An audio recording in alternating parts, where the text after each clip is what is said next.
خب دوستان، چالش هایی که بعد از مهاجرت شما باهاش روبرو میشید، یکیش پیدا کردن غذاهایی یا چیزهایی که شما دوست دارید.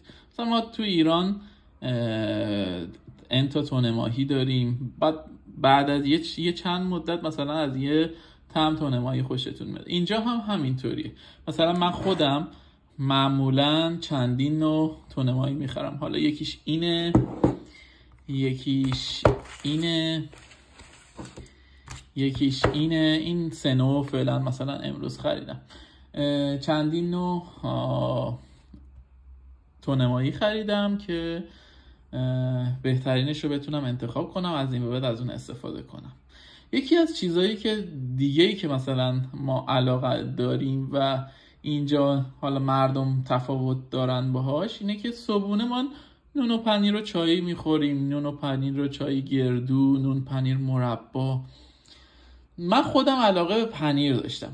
پنیرهای متفاوتی رو تست کردم تا که رسیدم به این پنیر که کپ مزه پنیرهای ایران رو میده. اسم این پنیر کیری هستش که حالا بسته بندی که توشه مثل این پنیرهای ستیکه که تو ایران میخریدیمه.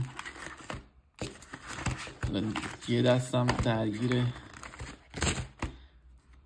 این پنیر هستش که بستش رو هم باز میکنی به این شکل در میاد.